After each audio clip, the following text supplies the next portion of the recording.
दोस्तों स्वागत है आप सभी को हमारे इस YouTube चैनल पे। आज हम बिहार बोर्ड कक्षा 12 हिंदी के चैप्टर नंबर 3 के ऑब्जेक्टिव प्रश्न देखेंगे, जिस चैप्टर का नाम है संपूर्ण क्रांति। और संपूर्ण क्रांति से जितने भी महत्वपूर्ण ऑब्जेक्टिव प्रश्न है, सारे ऑब्जेक्टिव प्रश्न की क्लास को देख लेंगे।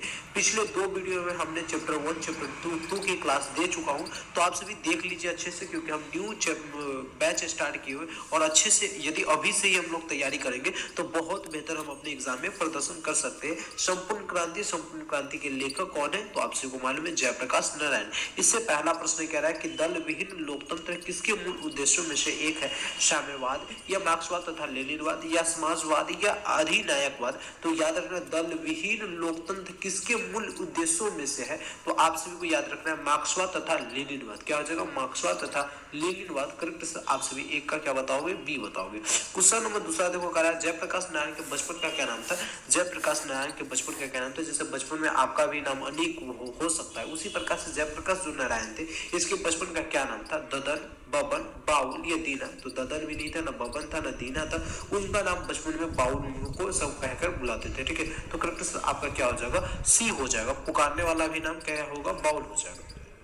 अगला प्रश्न देखो, तीसरा नंबर प्रश्न कह रहा है किसने कहा था अभी न जाने कितने मीलों इस देश की जनता को जाना? यानी किसने ऐसा कहा था संपूर्ण क्रांति पाठ में कि अभी न जाने इस देश की जनताओं को बहुत मील दूर जाना है, क्योंकि देश आजाद ही हुआ है, अभी बहुत सारे संघर्ष करना बाकी।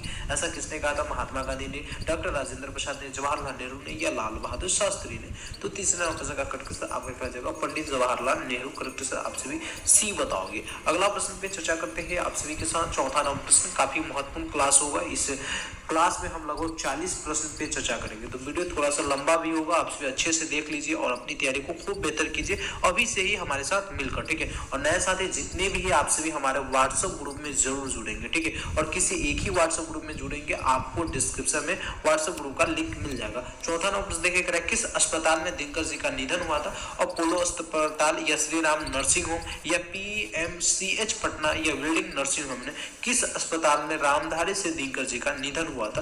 तो याद रखना चौथे नंबर क्वेश्चन का करेक्ट क्या हो जाएगा? Welding nursing home. क्या हो जाएगा? Welding nursing home. ठीक है, अगला क्वेश्चन देखो, यहाँ पे पांचवा नंबर प्रश्न है जयप्रकाश नारायण को किसका दलाल कहा गया था? रूस का, ब्रिटेन का, जापान का या अमेरिका का? जयप्रकाश नारायण को किसका दलाल कहा गया? पांचवें नंबर प्रश्न का करेक्ट आपका डी हो जाएगा, अमेरिका का दलाल कहा गया था। अमेरिका का दलाल किसे कहा गया? तो जयप्रकाश नारायण को। करेक्ट आपका डी हो जाएगा। अगला प्रश्न देखो, यहाँ पे 6 नंबर प्रश्न काफी कमाल का क्वेश्चन क्या कह रहा है? कह रहा है जयप्रकाश नारायण के स्वास्थ्य पर निगरानी रखने वाले डॉक्टर का क्या नाम था? जयप्रकाश नारायण के स्वास्थ्य पे कौन निगरानी रखता? डॉक्टर का क्या नाम है? Doctor Rahman, doctor Irfan, doctor मकबूल या डॉक्टर एजाज? तो 6 नंबर क्वेश्चन का करेक्ट से आपको क्या हो जाएगा? तो जयप्रकाश नारायण के स्वास्थ्य पे निगरानी रखने वाले डॉक्टर का नाम था डॉक्टर रहमान। करेक्ट आपका ए हो जाएगा। क्वेश्चन 7वां नंबर प्रश्न देखो, 7वां नंबर प्रश्न कह रहा है जयप्रकाश जी को किसका भाषण सुनकर अमेरिका जाने की प्रेरणा मिली थी? स्वामी रामतीर्थ के या स्वामी सत्यदेव के या स्वामी विवेकानंद के या स्वामी सहसानंद के? यानी जयप्रकाश नारायण किसका भाषण सुने से उससे दिल किया कि हम भी अमेरिका जानेंगे, प्रेरणा मिला था। ठीक है, मोटिवेशन मिला था। तो 7वें नंबर प्रश्न का करेक्ट आपसे याद रखना, स्वामी सत्यदेव की भाषण सुनकर। क्या हो जाएगा? स्वामी सत्यदेव की भाषण सुनकर। करेक्ट से आपका क्या हो जाएगा? बी हो जाएगा। हम लोग किसी न किसी व्यक्ति से प्रेरित होते हैं और प्रेरित होते हैं तो हम उनके जैसा बनने की कोशिश या उनके बातों पे चलने की कोशिश करते हैं, और करना भी चाहिए, क्योंकि अगर हम ऐसे नहीं करेंगे तो फिर हम जल्दी सफल नहीं हो सकते। 8 नंबर प्रश्न की कह फ्री प्रेस के मालिक कौन थे? आत्मानंद जी, यशवानंद गोस्वामी या सदानंद जी या शारदानंद गुप्त जी? तो 8वें नंबर क्वेश्चन का करेक्ट सर आपका सी हो जाएगा। फ्री प्रेस के जो मालिक थे या सदानंद जी थे। करेक्ट सर आपका सी हो जाएगा। क्वेश्चन 9 नंबर प्रश्न को कह रहा है कि ब्रेन ऑफ बॉम्बे किसे कहा जाता है?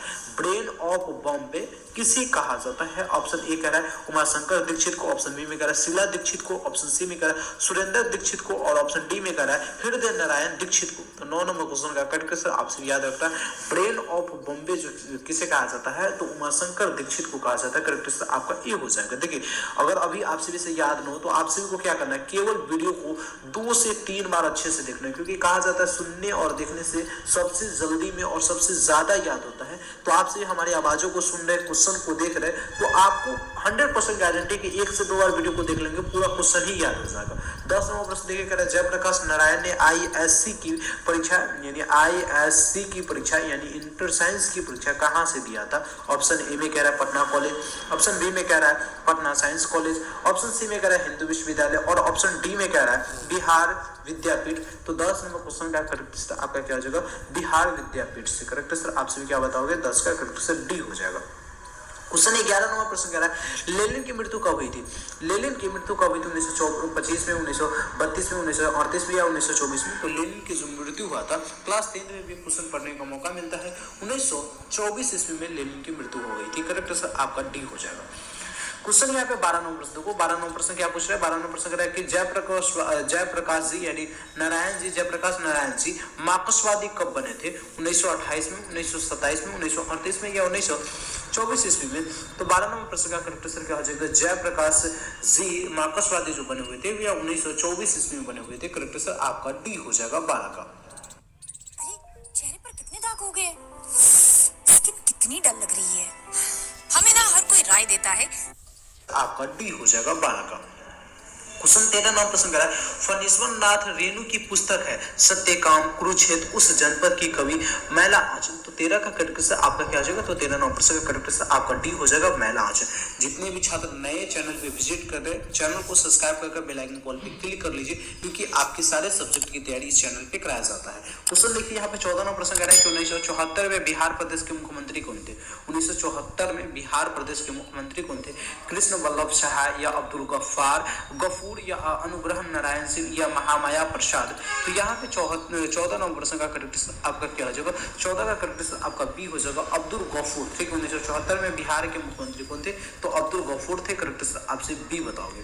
क्वेश्चन 15 नंबर प्रश्न देखो। 15 नंबर प्रश्न क्या कह रहा है? किसे लोकनायक के नाम से जाना जाता है? किसे लोकनायक के नाम से जाना जाता है? महात्मा गांधी को, जयप्रकाश नारायण को, महाकवि जयसिंह को या बाल गंगाधर तिलक को? तो 15 का करेक्ट आंसर आपका क्या हो जाएगा? तो 15 का करेक्ट आंसर आपसे बी बताना। जयप्रकाश नारायण को लोकनायक के नाम से जाना जाता है। ठीक है, याद रखना लोकनायक के नाम से किसे जाना जाता है? तो जयप्रकाश नारायण को लोकनायक के नाम से जाना जाता है। अगला क्वेश्चन देखो, यहाँ पे प्रश्न कह रहा है 16 नंबर से कि जयप्रकाश नारायण का जन्म कहाँ हुआ था? जयप्रकाश नारायण का जन्म कब हुआ था? कब हुआ था? ऑप्शन ए में कह रहा है 11 अक्टूबर 1902 ईस्वी को, ऑप्शन बी में कह रहा है 8 अक्टूबर 1904 ईस्वी को, ऑप्शन सी में कह रहा है 8 सितंबर 1903 ईस्वी को और ऑप्शन डी में कह रहा है 18 अक्टूबर 1902 ईस्वी को।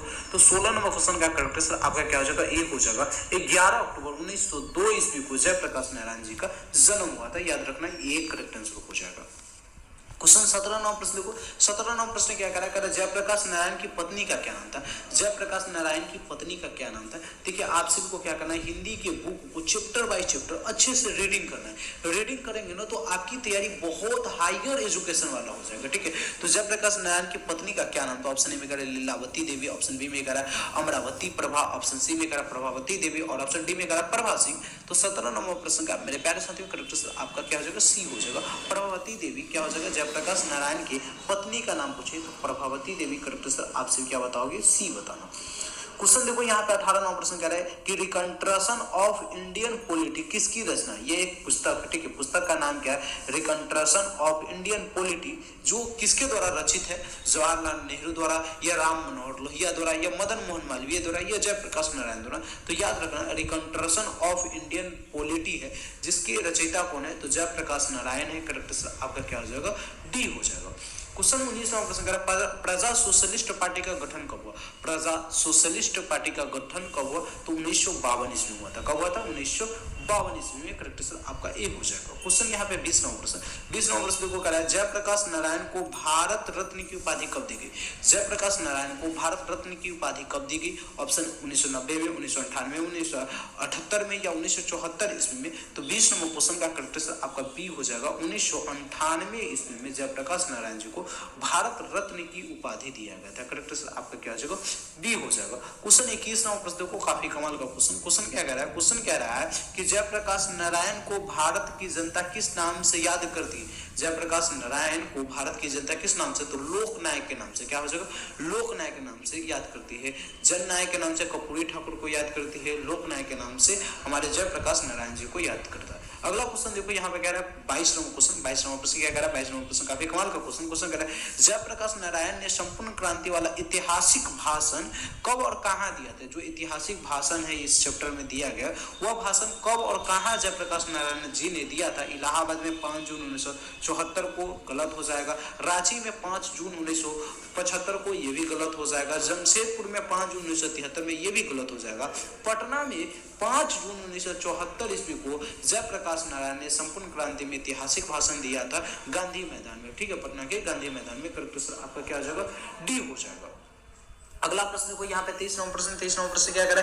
जयप्रकाश नारायण के बचपन का क्या नाम था? वही प्रश्न आ गया, बिट्टू, किट्टू, बाउल या मोनू। तो जयप्रकाश नारायण के बचपन का क्या नाम था? अभी पढ़ रहे थे इस प्रश्न को। तो आपकी 23 नंबर क्वेश्चन का मेरे प्यारे साथियों करेक्ट आंसर क्या हो जाएगा? एकदम कमाल, सभी का आंसर सही आ रहा है। 23 नंबर प्रश्न का करेक्ट आंसर आपका क्या हो जाएगा? तो 23 का करेक्ट आंसर आप सभी सी बताओगे, बाउल। क्या हो जाएगा? बाउल। क्वेश्चन 24 नंबर प्रश्न देखो, 24 नंबर प्रश्न क्या कर रहा है? 24 नंबर प्रश्न काफी कमाल का क्वेश्चन कह रहा है, जयप्रकाश नारायण ने किस साल छात्र आंदोलन का नेतृत्व किया था? जयप्रकाश नारायण किस साल छात्र आंदोलन का नेतृत्व किया था? 1973 में, 1976 में, 1974 में या 1977 में?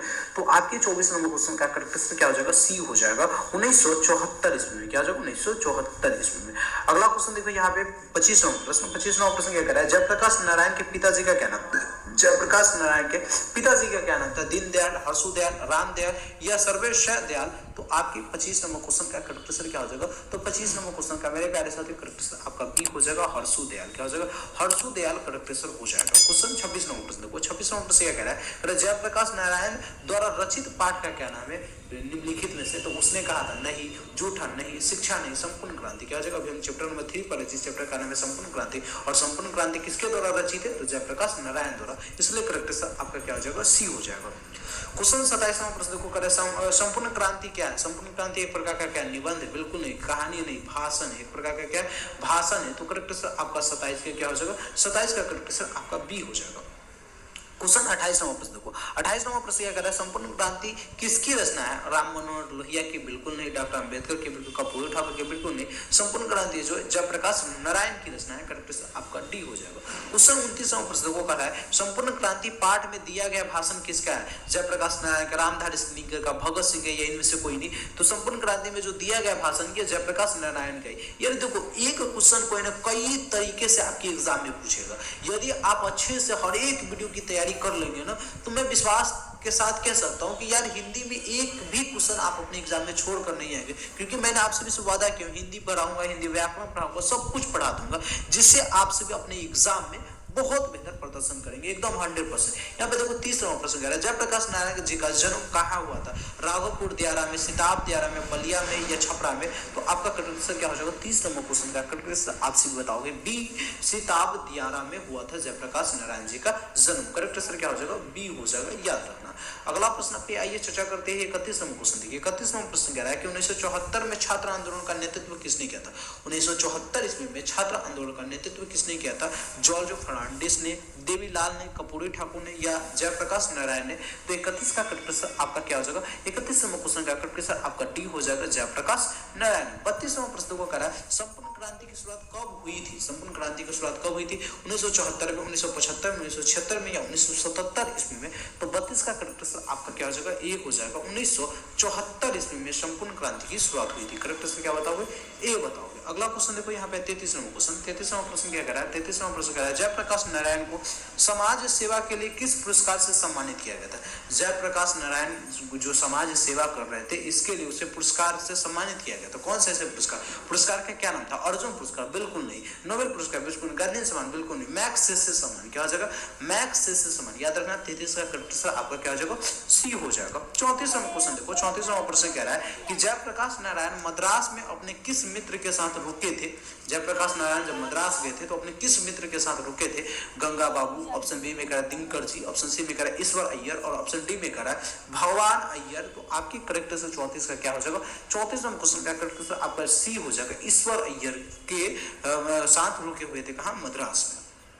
अगला प्रश्न 35वां प्रश्न कह रहा है जयप्रकाश नारायण के अनुसार देश का भविष्य किसके हाथों में। जयप्रकाश नारायण के अनुसार देश का भविष्य किसके हाथों में है।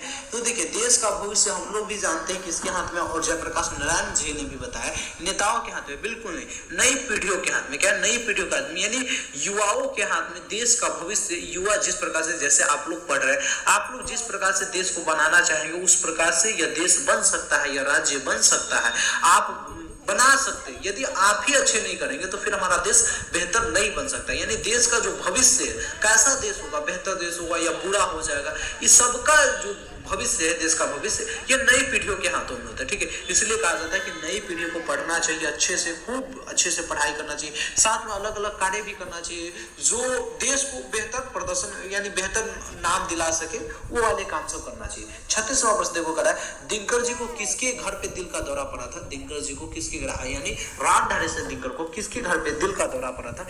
रामनाथ जी गोयनका के, गंगा बाबू के, जयप्रकाश नारायण के, ईश्वर अय्यर के। तो 36 नंबर क्वेश्चन का करेक्ट आंसर आपका क्या हो जाएगा, 36 का करेक्ट आंसर आपका ए हो जाएगा, रामनाथ जी गोयनका के। क्या हो जाएगा, रामनाथ जी गोयनका करेक्ट आंसर हो जाएगा। क्वेश्चन 37वां प्रश्न को करा संपूर्ण क्रांति का नारा किसने दिया था। दिनकर जी ने, जयप्रकाश नारायण ने, मोरारजी देसाई ने, ये ईश्वर अय्यर ने। तो संपूर्ण क्रांति का जो नारा दिया था यह जयप्रकाश नारायण ने दिया था। करेक्ट आंसर आपका क्या हो जाएगा, बी हो जाएगा। छात्र आंदोलन का 1974 में याद रखना। क्वेश्चन 38वां जयप्रकाश नारायण ने बिहार विद्यापीठ में कौन सी परीक्षा दी। बिहार विद्यापीठ में कौन सी परीक्षा दी था, मैट्रिक का या आईएससी का या बीए का, या इनमें से कोई नहीं। यह प्रश्न रिपीट क्वेश्चन है, आपको मैं शुरू में ही पढ़ाया था। आईएससी का परीक्षा यानी इंटर साइंस की परीक्षा जयप्रकाश नारायण ने कौन से विश्वविद्यालय से दिया था, कहाँ से दिया था, तो बताया था बिहार विद्यापीठ से। तो यहाँ पे देखो उसी प्रश्न को उल्टा करके पूछ दिया गया, यानी आपके एग्जाम में एक क्वेश्चन को कई तौर तरीके से पूछा जाएगा। यदि आप अच्छे से तैयारी किए रहेंगे ना तो बहुत अच्छा प्रदर्शन करेंगे, विश्वास कीजिए। अगला प्रश्न देखिए यहाँ पे 39वां प्रश्न। 39वां प्रश्न क्या कह रहा है पुलिस के बड़े उच्च अधिकारी, पुलिस के बड़े उच्च अधिकारी ने किसके मुंह से सुना था। पुलिस के बड़े उच्च अधिकारी ने किसके मुंह से सुना था, जयप्रकाश नारायण नहीं होते तो बिहार जल गया होता। यानी पुलिस के बहुत बड़े अधिकारी किसी के मुंह से सुने हुए थे कि वो बोल रहे थे क्या कि अगर जयप्रकाश नारायण जी नहीं होते तो बिहार जल गया होता। एकदम सही बोले, बहुत अच्छा। ये जयप्रकाश नारायण जी ने हमारे बिहार में अच्छा भूमिका निभाया था। दिनकर जी ने, बेनीपुरी जी ने, गोयनका जी ने या दीक्षित जी ने। तो आपके 39 नंबर क्वेश्चन का करेक्ट क्या हो जाएगा, तो याद रखना दीक्षित जी ने ऐसा बोले हुए थे कि यानी अगर बिहार में जयप्रकाश नारायण जी नहीं रहते तो बिहार कब का जल गया होता। क्वेश्चन 40वां प्रश्न देखो, काफी कमाल का क्वेश्चन। क्वेश्चन क्या कह रहा है जयप्रकाश नारायण किस मित्रता को ठोस मानते हैं, यानी किस प्रकार के मित्र को वो ठोस मित्र मानते हैं। पुराने जमाने के, नए जमाने के, अंडरग्राउंड जमाने के, या इनमें से कोई नहीं। तो 40 का क्वेश्चन आपसे क्या बताओगे, सी बताना, अंडरग्राउंड जमाने के। ठीक है, अगला क्वेश्चन और लास्ट प्रश्न है आपके इस चैप्टर से, चैप्टर नंबर 3 से, जिस चैप्टर का नाम था संपूर्ण क्रांति बिहार बोर्ड, क्लास 12 हिंदी के बुक का। ठीक है, 41वां प्रश्न को कह रहा है जयप्रकाश नारायण किसको भाई कहते थे। दिनकर जी को, जवाहरलाल नेहरू जी को, या रामनाथ गोयनका को, या गंगा बाबू को, यानी जयप्रकाश नारायण किसको भाई कहते थे। तो 41 का करके आपसे क्या बताओगे, बी बताना, जवाहरलाल नेहरू जी को वो भाई कहकर बुलाते थे। करके आपका क्या हो जाएगा, बी हो जाएगा। इस प्रकार से क्लास 12 हिंदी के चैप्टर नंबर 3 की क्लास देख ले। अगले क्लास में हम चैप्टर नंबर 4 की क्लास देखेंगे। यदि कोई क्वेश्चन, कोई प्रॉब्लम है तो आपसे हमारे साथ शेयर करेंगे। जो छात्र व्हाट्सएप ग्रुप में नहीं जुड़े हैं तो डिस्क्रिप्शन में व्हाट्सएप ग्रुप का लिंक मिल जाएगा, व्हाट्सएप ग्रुप पे जुड़ जाइए और हमारे साथ अच्छे से तैयारी कीजिए। आपकी तैयारी में 100% मेरा योगदान रहेगा और यदि आप अच्छे से मेहनत करेंगे तो विश्वास कीजिए बहुत अच्छा प्रदर्शन आप अपने आने वाले एग्जाम में करेंगे। धन्यवाद, थैंक यू सो मच। फिर मिलते हैं अगले वीडियो में, जब तक के लिए जय हिंद, जय भारत।